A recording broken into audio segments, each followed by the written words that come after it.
Si ustedes quieren calcular esta estatura, es de aquí al techo, aproximadamente. Imagínate un hombre que llegue de aquí al techo. Estas personas, de acuerdo a la Biblia, estos gigantes, tenían otra peculiaridad. En sus manos no tenían 5 dedos como tú y yo, sino que tenían 6 dedos en una mano, tenían 6 dedos en la otra mano, 6 dedos en el pie derecho y 6 dedos en el pie izquierdo. Veamos rápidamente estas citas en el segundo libro de Samuel, capítulo 21, versículos 18 al 22. Dice la Biblia: hubo otra guerra después de Gof contra los filisteos. Entonces Sibecaí, husatita, mató a Asaph, quien era uno de los descendientes de los gigantes. Hubo otra guerra en Gof contra los filisteos, en la cual el Anán, hijo de Jaare Orejim de Belén, mató a Goliat, geteo, el asta de cuya lanza era como un rodillo de un telar. Después hubo otra guerra en Gat, donde había un hombre de gran estatura, el cual tenía 12 dedos en las manos y 12 dedos en los pies, 24 por todos, y también era descendiente de los gigantes. En el primer libro de Crónicas, capítulo 20, versículo 6, la Biblia dice: después aconteció que se levantó guerra en Geser contra los filisteos, y Sibecaí, husatita, mató a Sipai, de los descendientes de los gigantes, y fueron humillados. ¿Quiénes eran estos gigantes? ¿De dónde salieron? ¿Pudieron haber sido seres humanos normales? Porque jamás se ha vuelto a ver cosa semejante en la historia humana. Hemos visto hace algunos años un hombre que rompió el récord de estatura, uno en varios siglos, que está en el libro de Guinness, que llegó a los 2,50, 2,60 metros de estatura, o sea, a la mitad de la estatura de los gigantes que la Biblia anuncia, y además con todos sus órganos normales. Estos gigantes de la Biblia eran anormales. La investigación que vamos en esta mañana a emprender va a sorprender, repito, a muchos, va a conmocionar a otros, pero la Biblia es muy clara al respecto y además es nuestra única fuente fidedigna de información. Vamos a comenzar en la Biblia a estudiar a estos seres con cuerpos monstruosos, porque el hecho de que estos gigantes o de que estos seres tuvieran cuerpos enormes y que vivieron en esta tierra es una verdad establecida en la Biblia. Vamos a comenzar abriendo nuestra Biblia en el libro del Génesis, capítulo 6, donde este pasaje será la base teológica de todo nuestro estudio. Génesis capítulo 6, versículos del 1 al 4. Aconteció que cuando comenzaron los hombres a multiplicarse sobre la faz de la tierra, les nacieron hijas.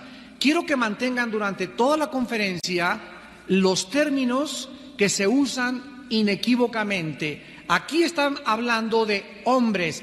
Cuando los hombres, o sea, los seres humanos, como tú y como yo, comenzamos a multiplicarnos, nos nacieron hijas, les nacieron hijas. Pero el versículo 2 nos introduce un término en el original hebreo totalmente diferente, que viendo los hijos de Dios, en el hebreo, Ben Elohim, con B grande, Ben Elohim. Aquí ya encontramos a otro tipo de seres. Ya no son los hombres del versículo 1, ni son las hijas de los hombres del versículo 1. Los hijos de Dios, viendo que las hijas de los hombres, de los del versículo 1, ¿vamos bien?, eran hermosas, tomaron para así mujeres y escogiendo entre todas. Y dijo Jehová: no contenderá mi espíritu con el hombre para siempre, porque ciertamente él es carne, mas serán sus días como 120 días. Había gigantes en la tierra en aquellos días. Y también después que se llegaron los hijos de Dios a las hijas de los hombres y les engendraron hijos.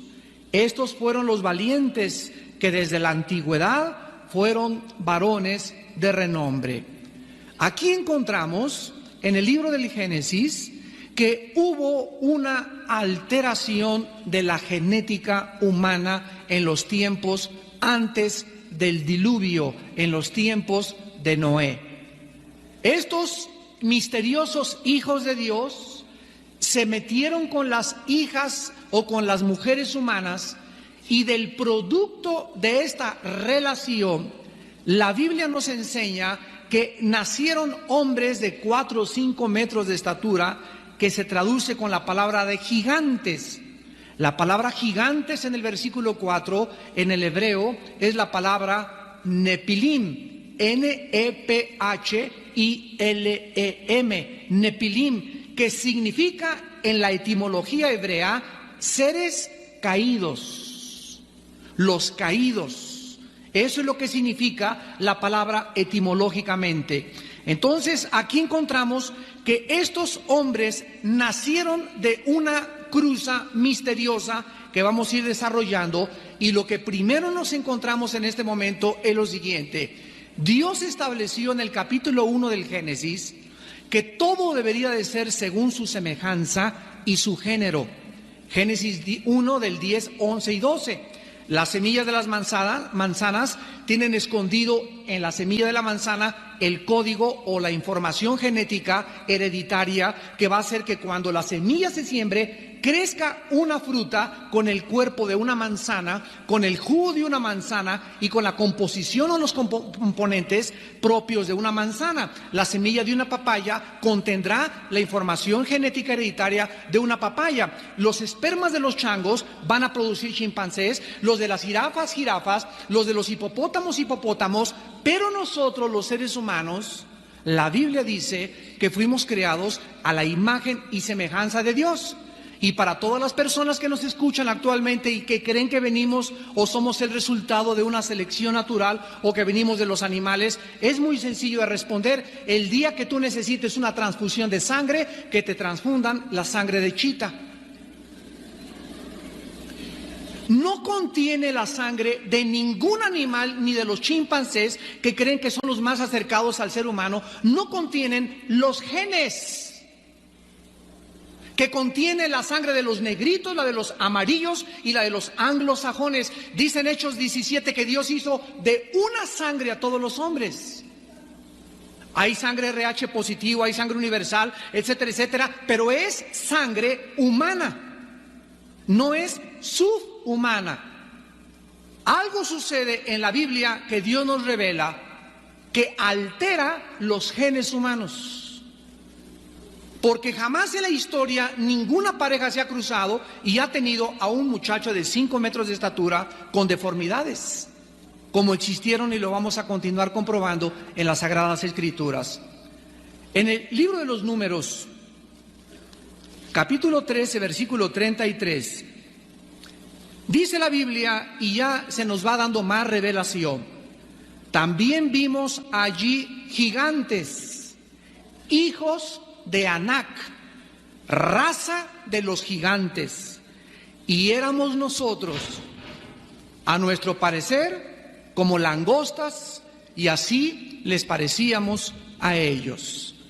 Aquí encontramos, en segundo lugar, la palabra gigantes ha cambiado en su etimología hebrea. Ahora, aquí la palabra gigantes es la palabra hebrea Rafa, R-A-P-H-A, de donde viene la palabra refaíta, o de donde obtenemos el Valle de los Gigantes, que comenzaron a tener un lugar especial y se les comenzó a clasificar dentro de una familia.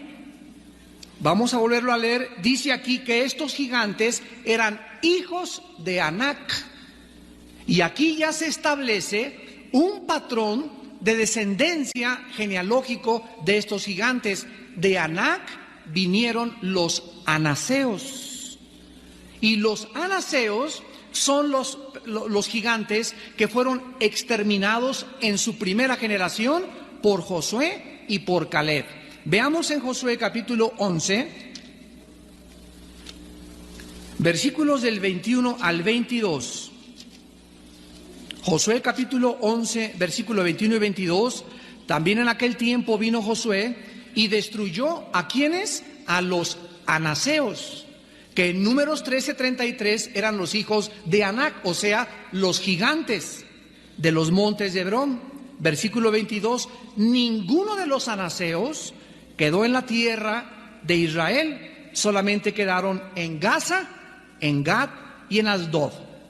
Y en el capítulo 14 de Josué, versículo 12, dice la Biblia que Caleb le dijo a Josué: dame ahora este monte del cual habló Jehová aquel día, porque tú oíste en aquel día que los anaseos, ahí están otra vez, están allí, y que hay ciudades grandes y fortificadas.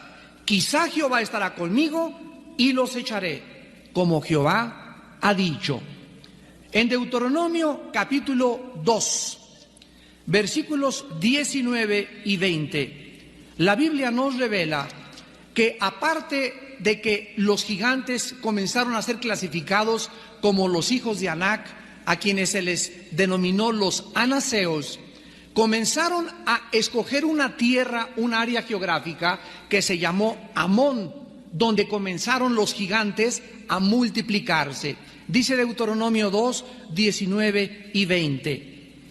Cuando te acerques a los hijos de Amón, no los molestes, ni te metas con ellos, o sea, no contiendas con ellos, porque no te daré posesión de la tierra de los hijos de Amón. Pues a los hijos de Lot la he dado por heredad. Por tierra de gigantes fue también ella tenida. Habitaron en ella, o sea, en Amón, gigantes en otro tiempo, a los cuales los amonitas llamaban somsomeos. Comenzaron a estos gigantes a llamarles somsomeos en la tierra de Amón. Esto es interesante porque los somsomeos fueron gigantes al igual que los anaseos. Ahora en Deuteronomio 2, ahí mismo en el versículo 10 y versículo 11, dice la Biblia que los emitas, aquí tenemos otro grupo de étnico viviendo en la tierra de Canaán, habitaron en ella antes. Fíjense lo que dice: pueblo grande y numeroso y alto como los hijos de Anac. Por gigantes eran ellos tenidos como los hijos de Anac, y los moabitas los llamaban emitas. Entonces ya tenemos a los anaseos, ya tenemos a los amonitas y ya tenemos a los emitas. Ahora vayamos al capítulo 3 de Deuteronomio, versículo 11, y dice la Biblia que Og, rey de Basán, había quedado del resto de los gigantes. Su cama, una cama de hierro, no está en Rabá de los hijos de Amón. La longitud de la cama de ella es de 9 codos y la anchura de 4 codos, según el codo de un hombre. Aquí encontramos que la cama del rey de Basán, que fue un gigante, tenía 5 metros de largo, 9 codos y 4 codos de ancho, 3.20 metros de anchura. Este rey en Basán era un gigante de 5 metros, donde se acostaba en su cama de 5 metros. Otro nombre para la rama de los gigantes en el Antiguo Testamento es Refaim, que le acabamos de mencionar, R-E-P-H-A-I-M. Es una palabra hebrea. Veámosla en 2 de Samuel capítulo 5, versículo 18. Vinieron los filisteos y se extendieron por el valle de Refaim. Aquí ya más adelante la Biblia nos comienza a revelar que los gigantes se fueron de Amón a los emitas y se fueron a vivir donde ahorita, en el 1999, se encuentra geográficamente la Franja de Gaza, que es donde están los palestinos que demandan la formación de un Estado palestino al Estado de Israel. Filistea en la Biblia es lo que es ahorita la Franja de Gaza, que es la costa del Mediterráneo enfrente de Israel. Ahora bien, en muchas partes de la Biblia, y aquí comenzamos ya a profundizar, y quiero antes explicarles lo siguiente. En español tenemos frases como me caes gordo. Muy bien, si tú fueras un americano y quisieras traducir esta frase, ¿cómo la traducirías?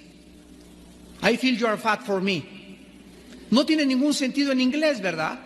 Entonces, la palabra gordo para nosotros significa dos cosas. Una persona gorda, etimológicamente, y una persona sangrona. En nuestro idioma. Entonces, tenemos vocablos en nuestro idioma que tienen 2 o 3 significados totalmente diferentes. Otro ejemplo, si un americano viera la palabra padre y buscara en el diccionario, el americano diría, bueno, padre es father en inglés, que significa papá. Pero para nosotros padre significa papá y también significa bonito. ¿Qué padre está? Está padrísimo. En ningún otro idioma tendría sentido más que en nuestro idioma. Estos se llaman modismos o barbarismos de expresiones idiomáticas. Entonces en el hebreo encontramos palabras que tienen 4 o 5 significados. Y ahora lo entendemos por qué. Y para poder entender el significado tenemos que ver el contexto dentro del cual se escribió para poder traducirlo adecuadamente. La palabra gigante que se usó con la palabra refaíta también se traduce en el hebreo muertos. You're my dandelion, good luck. You're my sandalwood, I never give you up. You're more on fire, hot sun. You're my desire, you're my one love. Do you wanna ride, baby? 'Cause I take it real slow. Do you wanna ride, baby? I got some places we could go. Got the backseat bumping, we could back it up. Al Green singing, go and turn it up. Wanna lean back, baby, can we loosen up? 'Cause you got that key, go and start me up. You doing something to me right now. Pocket bottle, water, purple clouds. Or you could put me right now. I wanna know if you could ride, baby. Listen, we could take our time, baby. Or we could really go all night, baby. I can make this really, really easy for you. I just wanna go into the deep end with you. Ariel on the collection is treasure chest.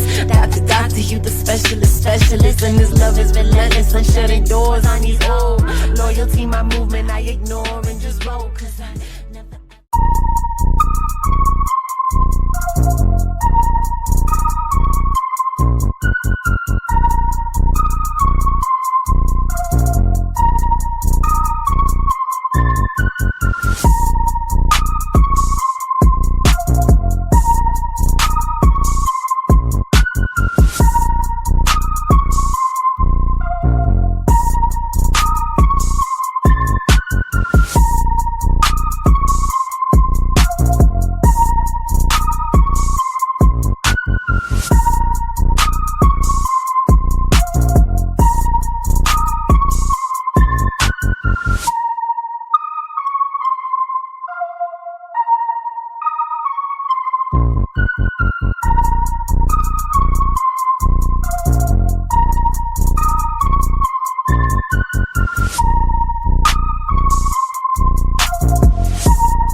You're my sandala.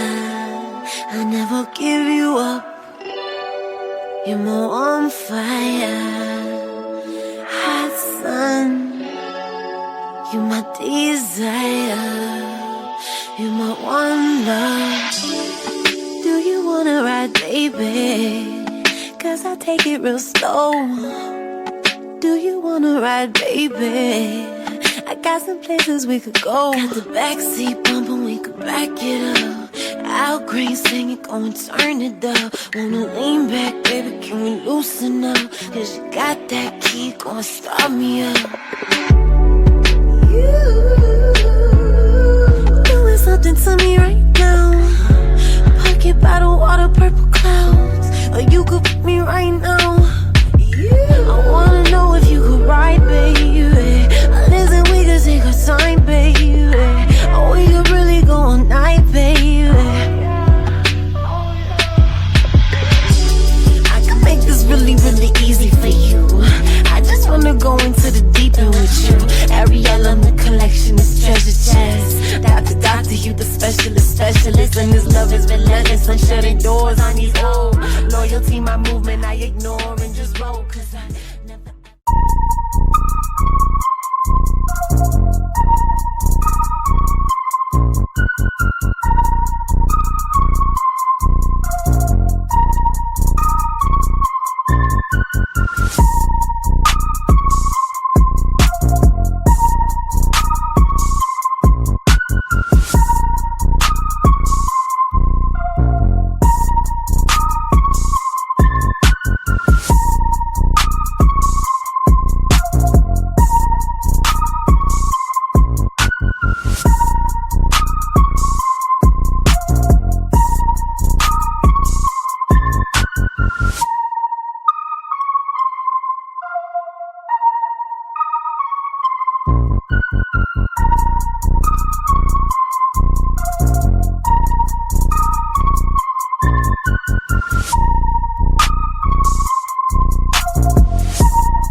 Veámosla inmediatamente, esta palabra, en el libro de Segunda de Samuel, capítulo 21.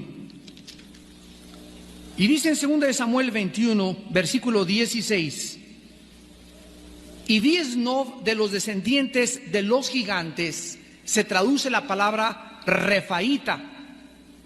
Y en el capítulo 26 del libro de Isaías capítulo 26, versículo 14, dice la Biblia: muertos son, no vivirán, han fallecido, no resucitarán, porque los castigaste y destruiste y deshiciste todo su recuerdo. Un momentito, por favor, vamos a estudiar teología en un minuto.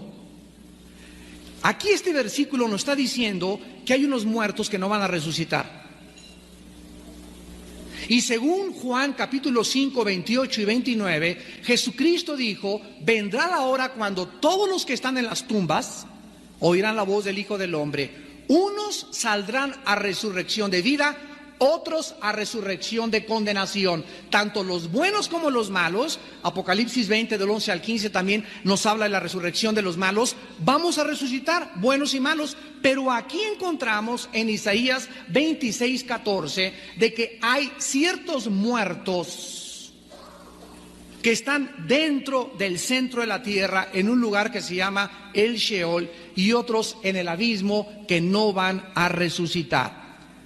¿Por qué no van a resucitar? Estos muertos, que la palabra se traduce en el hebreo gigantes, que son los mismos gigantes que hemos visto hasta este momento en Samuel, en Deuteronomio y en Josué. De acuerdo a la Biblia, estos seres de 5 metros que nacieron en la tierra nunca van a levantarse de los muertos. Por lo que, a continuación, podemos llegar a la primera conclusión en esta mañana. Estos gigantes no eran seres humanos 100%, porque los seres humanos, todos, buenos y malos, vamos a resucitar. Vamos a continuar leyendo esto en el Génesis capítulo 14. Y en Génesis capítulo 14 dice la Biblia que aparte de los refaítas, que fueron los gigantes y que comenzaron a desafiar a Israel, el pueblo de Dios, también son mencionados junto con los refaítas en Génesis 14, versículos del 5 al 6. En el año 14 vino Kedorlaomer y los reyes que estaban de su parte, y derrotaron a quienes, a los refaítas, que ya vimos eran los de la raza de los gigantes, en Astarot Carnaim, a los susitas en Am, a los emitas en Sabé Kirreatim, que ya vimos que también eran gigantes, a los oreos en el monte de Seir, hasta la llanura de Parán, que está junto al desierto. Todas estas naciones de gigantes que comenzaron a esparcirse por la tierra de Canaán, fue la razón por la que Dios le ordenó a la nación de Israel que los exterminara, que acabara con estos grupos étnicos, esta raza de gigantes, y que nunca hicieran alianza con ellos, ni hicieran compromiso con ellos, ni tampoco mucho menos les tuvieran temor. Todas estas naciones provinieron de la unión de los hijos de Dios con las hijas de los hombres. Y la mayoría de estos gigantes, repito, tenían 6 dedos en cada mano. Y aquí podemos hacernos una pregunta.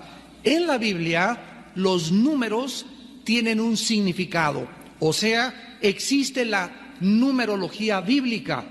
El diablo, todo lo que es original, lo quiere copiar. Y por eso existe el Kabbalah, ¿verdad?, en los medios ocultistas. Pero los números, por ejemplo, el 13, que para los ocultistas es signo de mala suerte, en la Biblia para nosotros no tiene ningún significado. Pasar por debajo de una escalera a nosotros no nos afecta. Que se te aparezca un gato negro no nos afecta. Lo que es superstición en el mundo del oculto, en el mundo de la Biblia, cobra bajo la luz otra dimensión diferente. Pero en la Biblia los números tienen un significado divino. Por ejemplo, el número 3, pues es el número de la deidad, ¿verdad? La Santa Trinidad. El número 6, pongan atención, el número 6 es el número del ser humano. En 6 días creó Dios al hombre a su imagen y semejanza. Si nosotros tenemos el 666, estamos viendo que dice en Apocalipsis 13, aquí hay sabiduría. El que tenga sabiduría, cuente el número del anticristo, que es el 666. ¿Qué significa, de acuerdo a la Biblia, el 666? Significa el hombre elevado al 3, o sea, a la divinidad. Que es el sueño de Satanás, hacernos creer que somos dioses, que podemos gobernarnos por nosotros mismos, que no necesitamos a un ser supremo para que nos diga lo que tienen que hacer, que nosotros nacimos dioses, somos dioses y vamos a morir dioses. El anticristo será la pieza maestra de Satanás, donde el anticristo se sentará en el templo de Dios, haciéndose pasar como Dios. Segunda de Tesalonicenses 2, del 4 al 8. Entonces estos gigantes, ¿qué significa que tenían 6 dedos? La Biblia nos muestra que las manos simbolizan nuestras obras. Dice la Biblia, cuando te acerques a Dios, levanta manos santas. No significa que estén limpias mis manos y que me las libre con fab limón, ¿verdad? Y que no tengan ninguna mancha. Significa que cuando me acerque a Dios, me asegure que mis obras son limpias. Levantar manos santas significa ofrecerle a Dios obras limpias producidas en el Espíritu. Entonces nuestras manos tienen 5 dedos cada una. El 5 en la Biblia es el número de la gracia. Es el número de la gracia. El 6 es el número de la carne, del ser humano. Estos gigantes tenían 6 dedos en la mano y 6 dedos en la mano izquierda, denotando que ellos operaban, eran y estaban controlados únicamente por la carne y no por el espíritu. Muchos de ustedes en 3 años vuelvan a oír el cassette y lo van a entender. No espero que todos asimilen esta enseñanza en esta mañana.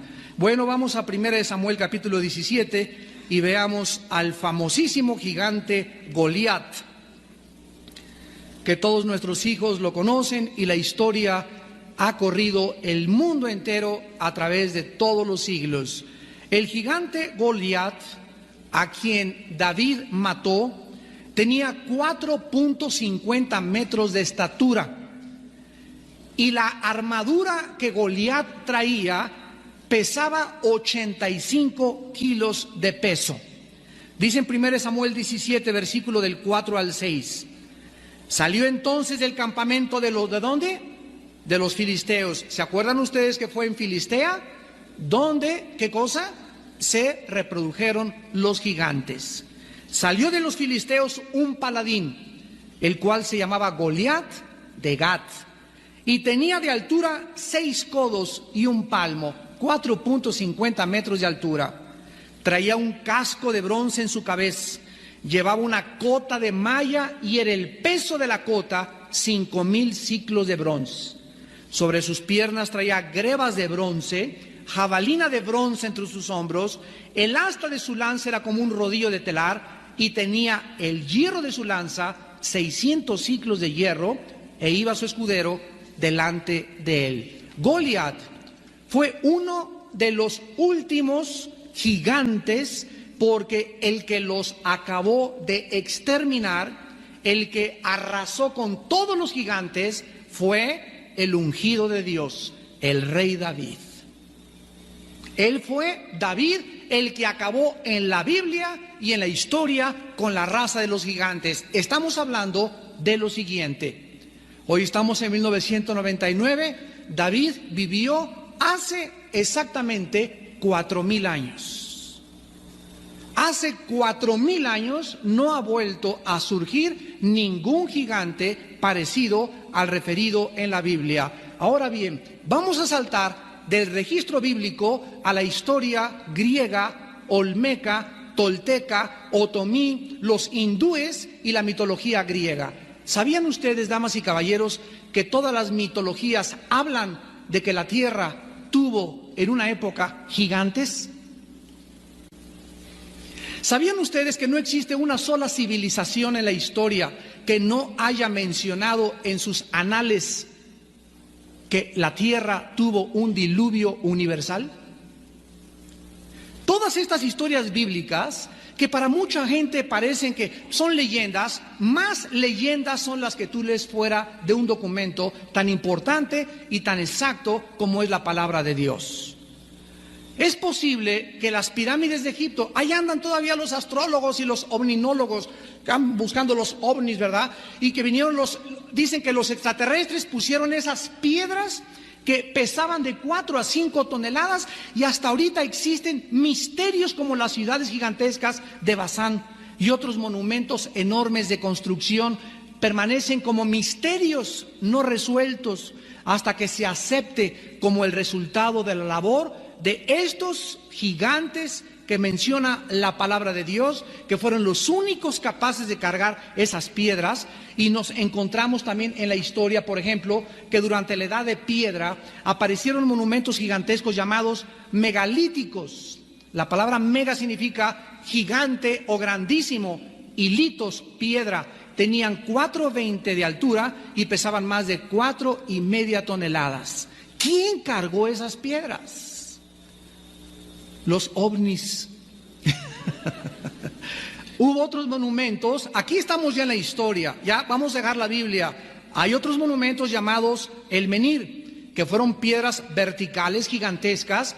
Otros que se llamaron los alineados, que parecía que eran como una barda. Otros que se llamaron los dolmen, que eran piedras gigantescas. Eran 2 paradas como con una casita y otra arriba, formando una casa. Y los cromlech, que fueron círculos de piedras gigantescas.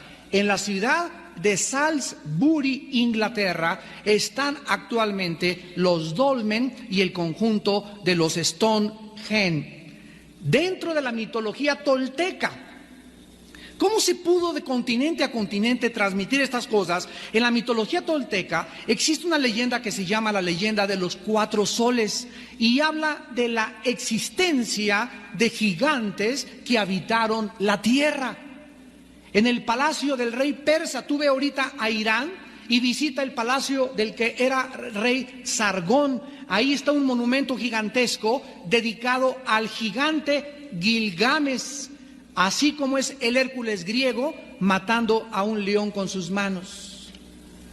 Entonces, por toda la tierra está diseminado este cuento, esta leyenda de que existieron gigantes en otros tiempos. Nada más que estas historias han sido alteradas, distorsionadas y pervertidas de lo que dice exactamente la palabra de Dios. El registro bíblico es fidedigno porque está inspirado por Dios. La mitología surge de cuentos y leyendas, pero es interesantísimo recordar que Satanás no inventa un cuento si no existe un original. Aleluya. Si yo voy por la calle y me encuentro un billete de 15 pesos, ¿ustedes creen que voy a creer que es real? Un falsificador no falsificaría billetes de 25 pesos ni de 15 pesos porque no existen. Los falsificadores falsifican los originales. Ve a Tepito y encuentras un reloj que es igualito a un reloj Rolex. Ve a Tepito y encuentras cassettes que parecen Sony y no son Sony, pero parecen idénticos. Y Satanás, de acuerdo a las Sagradas Escrituras, no hay nada que él manifieste, que él haga, que él cuente, que él introduzca en las mentes de las gentes que no les ha resplandecido la verdad de Dios. No hay nada que no sea algo de el original.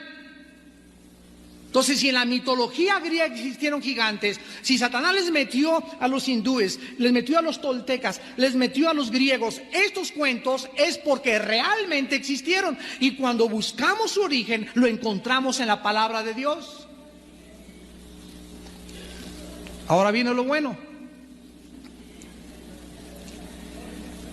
En Génesis 6, del 1 al 4, que acabamos de leer, el hecho de que hayan nacido estas monstruosidades con mujeres humanas nos prueba que los padres de estos gigantes no pudieron ser ni bíblica ni genéticamente padres ordinarios humanos de la descendencia de Adán y de Eva.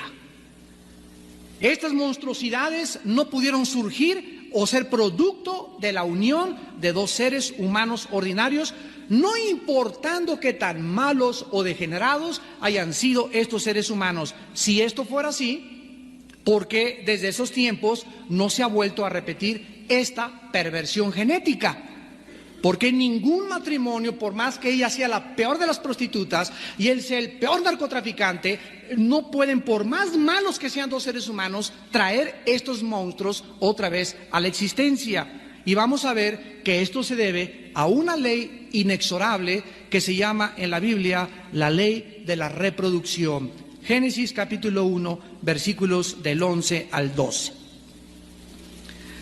En Génesis 1, del 11 al 12... Dios le reveló a Moisés, señores médicos que nos visitan, señores psicólogos que nos visitan, señores científicos que nos visitan y que nos escuchan vía televisión.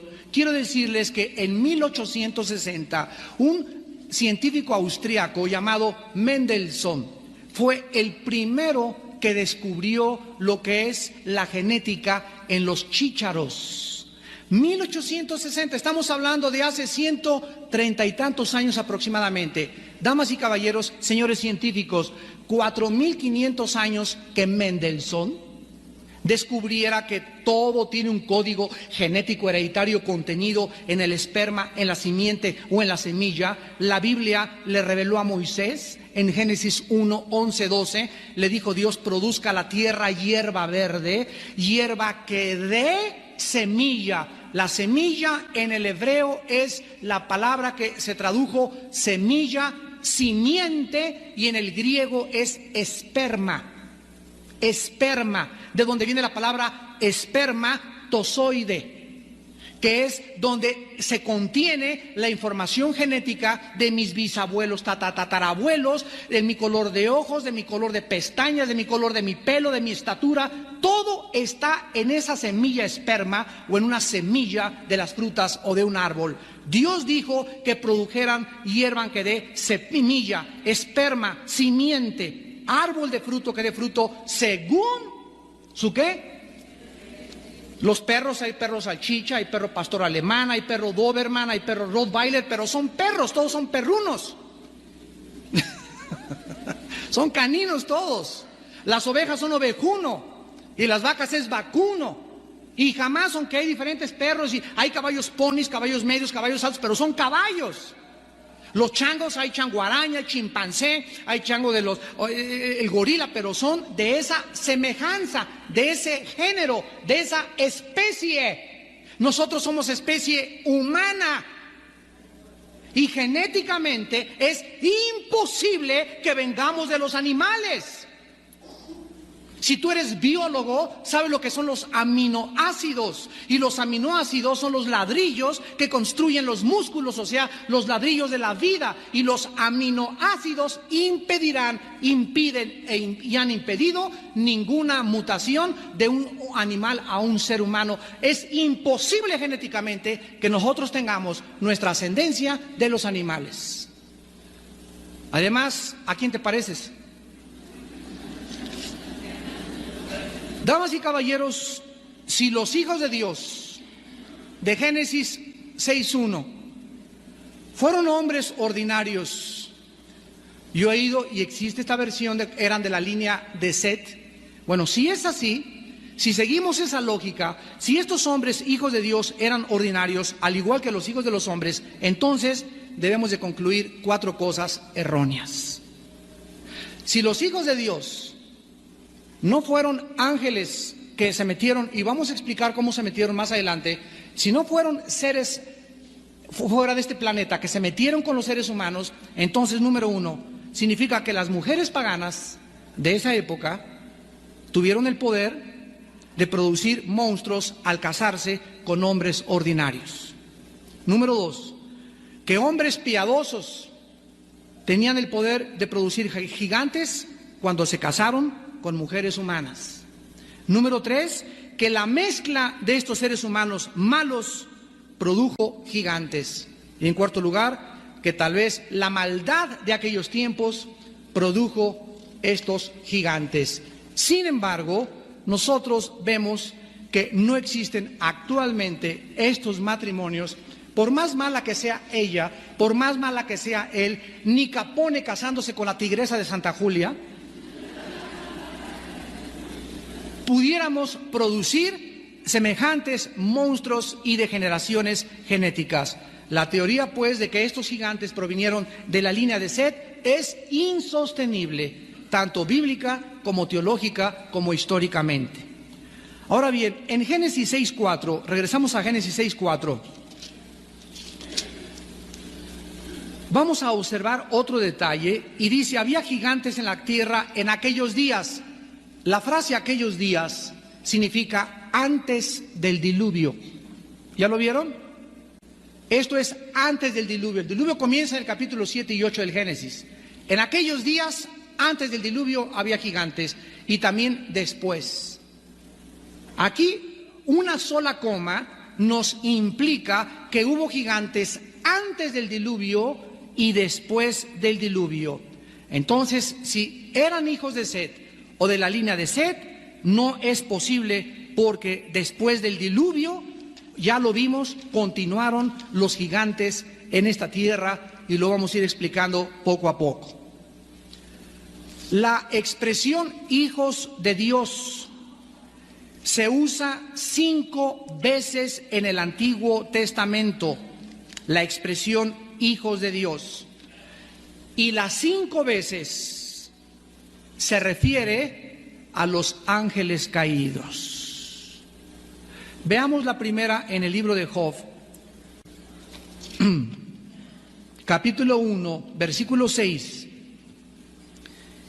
Un día vinieron a presentarse delante de Jehová los hijos de Dios, es la misma palabra hebrea Ben Elohim, de Génesis 6, 1 y 2.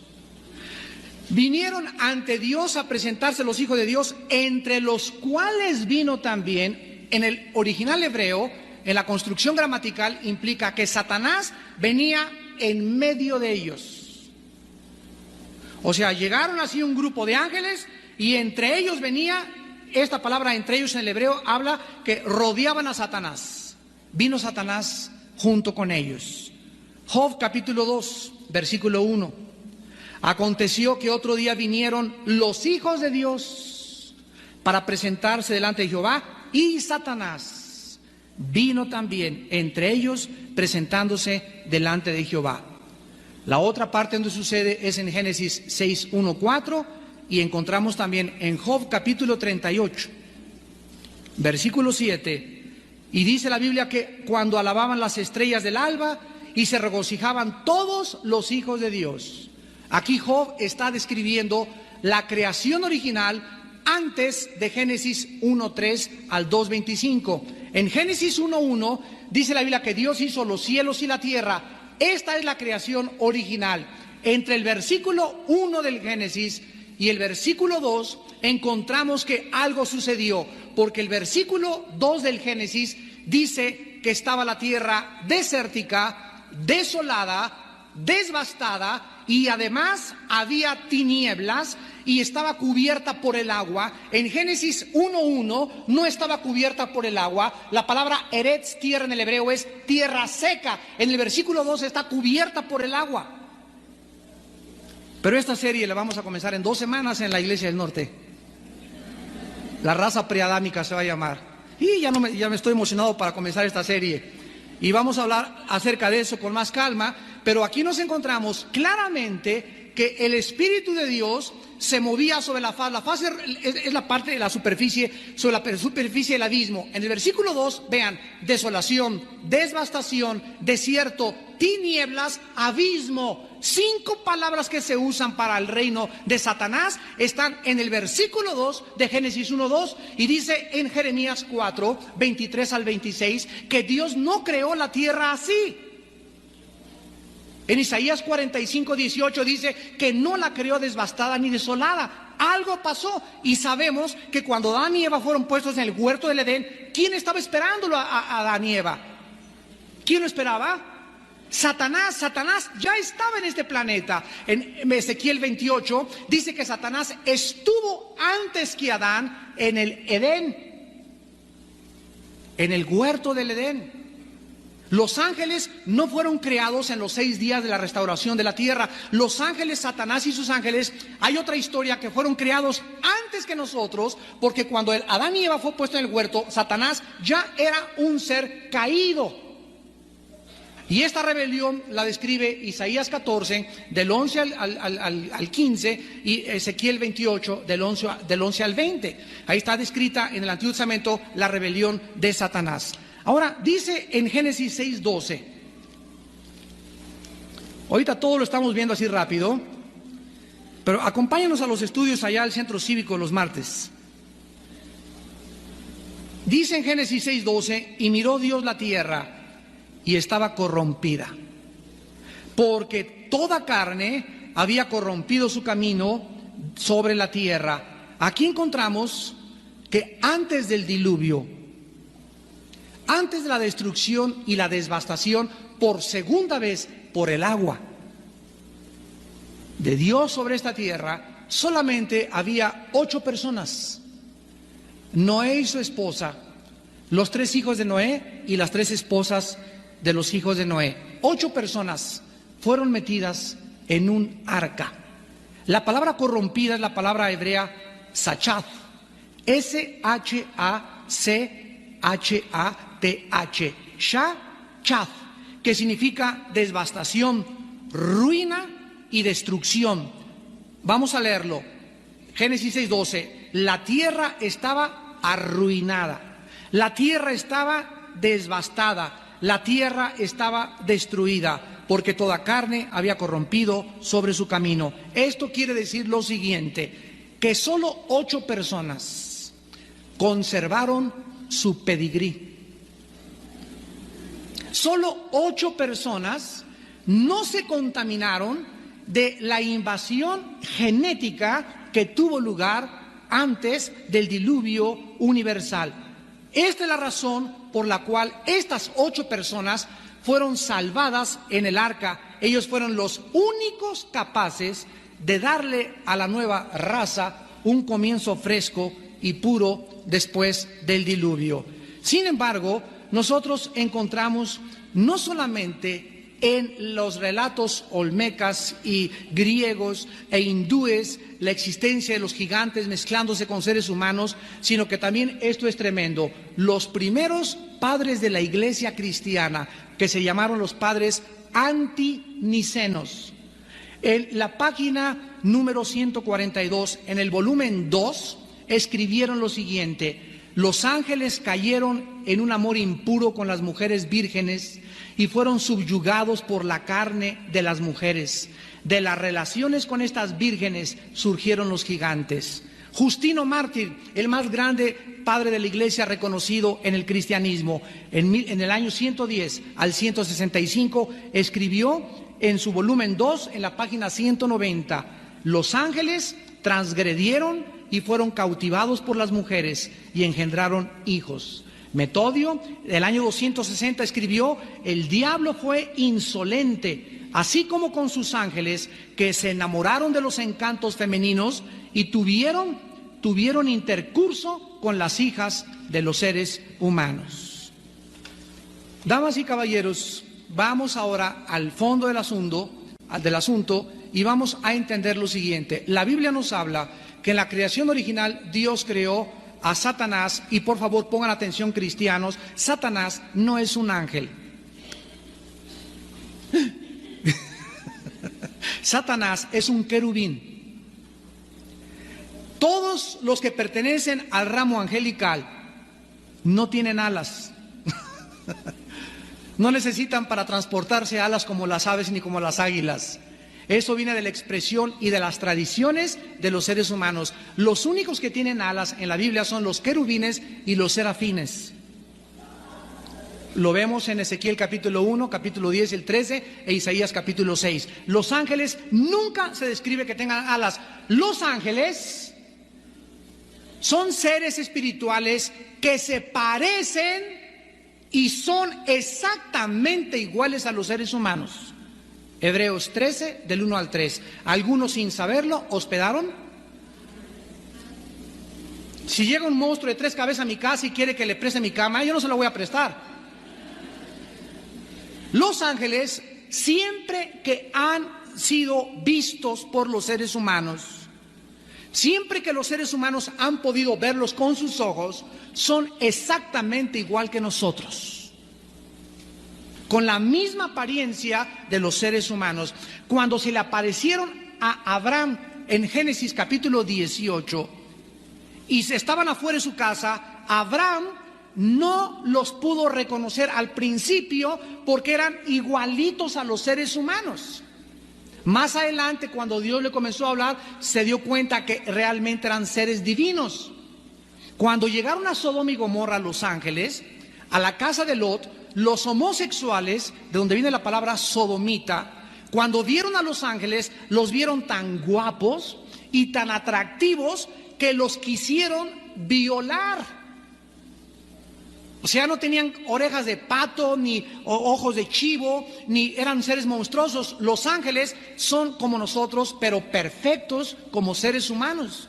Y no pudieron violarlos porque un ángel de ellos dejó ciego a los sodomitas, cerraron la casa y tomaron a Lot y a su familia. Lee toda la historia en Génesis 19 y los sacaron antes de que Dios las destruyera con fuego y con azufre por tanta depravación moral. Ahora, cuando los ángeles estaban en el cielo, Satanás era un querubín, el más grande de todos, el sello de la perfección, el más perfecto. Su vestido eran de piedras preciosas. Hubo una música increíble cuando fue creado en el cielo. Y cuando Satanás estuvo aquí en la tierra, nosotros pensamos siempre que el cielo es el tercer cielo donde está Dios. Y el cielo, de acuerdo a la Biblia, es aquí en este planeta.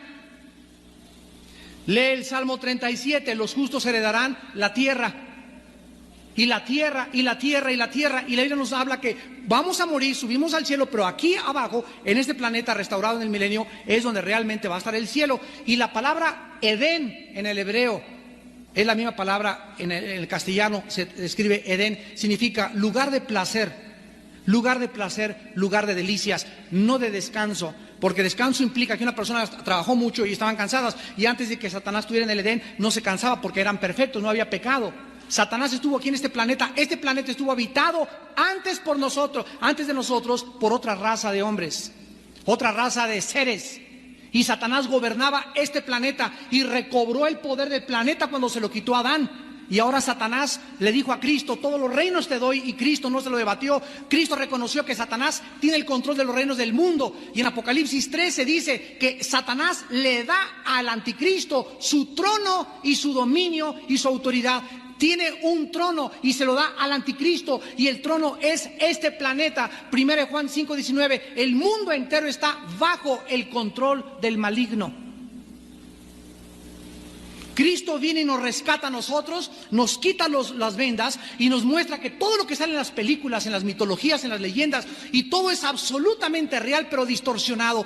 Realmente vivimos en un mundo extraterrestre, no somos de este mundo, hemos venido del cielo, hemos bajado acá. Este mundo le pertenece a Satanás. Cuando venga Cristo se lo va a volver a quitar y nos los va a entregar a nosotros otra vez. Daniel 7, 24 y 25, para que el reino y los reinos del mundo sea entregado a los santos del Altísimo. Los ángeles se rebelan contra Dios, y entonces una tercera parte de ellos se va con Satanás. Esto quiere decir que por cada dos ángeles, por cada ángel malo, hay dos ángeles buenos.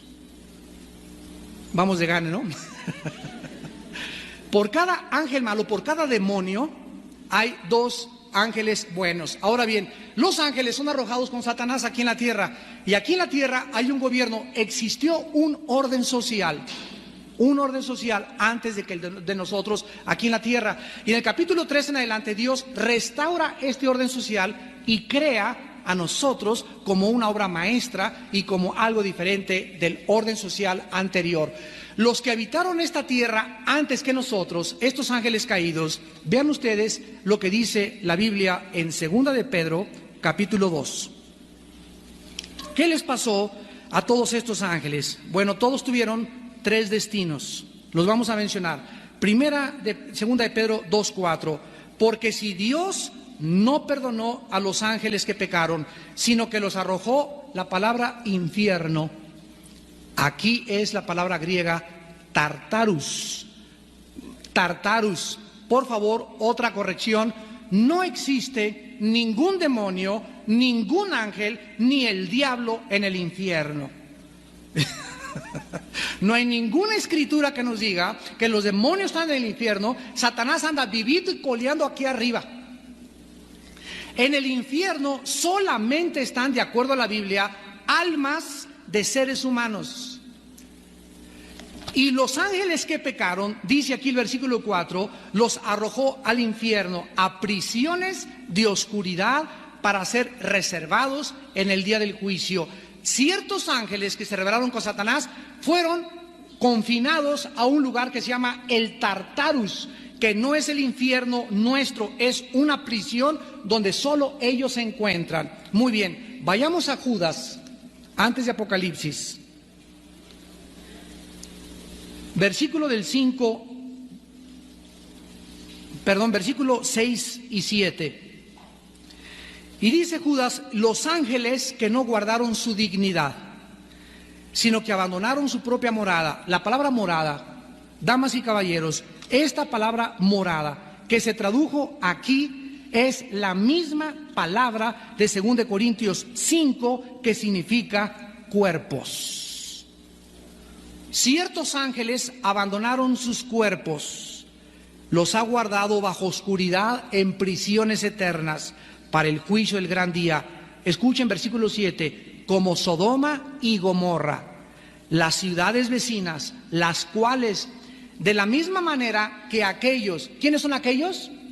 Los ángeles de los que se está hablando, los sodomitas, los homosexuales, de la misma manera que esos seres que existieron antes y que están en prisiones, que se llamaron ángeles, igual que ellos, habiendo fornicado. Si quieres arrancarle las hojas a la Biblia, arráncaselas. Si les quieres dar otra interpretación, dale la interpretación que tú quieras, pero la palabra de Dios se interpreta por sí misma. Habiendo fornicado e ido en vicios contra natura. Dios creó a Adán con órganos sexuales masculinos y creó a Eva con órganos reproductores femeninos, para que la unión perfecta de un hombre de un sexo y la mujer de otro sexo, a través de esa unión hubiera un producto que es el ser humano. Dios no creó a Adán para que se fuera con Pancho, ni para que se fuera con Jorge, ni le entregara sus órganos sexuales a alguien de su propia naturaleza. Esto es contra natura. Ir contra el sexo, contra alguien que no es lo opuesto a mí, se llama homo, o sea, es algo que viola un principio bíblico. Y si tú quieres ver las consecuencias de la homosexualidad y del lesbianismo, lee el capítulo 1 de Romanos, donde lo peor que el ser humano puede hacer. Damas y caballeros, aquí encontramos que estos ángeles de alguna manera se mezclaron con las mujeres, produjeron monstruos. La pregunta de los 64,000 pesos, óigame, espérenme tantito, pero es que en Mateo 22:30, Jesucristo dijo que los ángeles ni se casan ni se dan en casamiento. Exactamente eso fue lo que dijo. La palabra casamiento es gomen, el griego, que significa no tiene una relación lícita, legitimizada por un gobierno, por un papel humano, porque en el cielo y en el milenio no nos vamos a casar, pero dice Isaías 64 que vamos a reproducirnos y que el pecador de 100 años será maldito.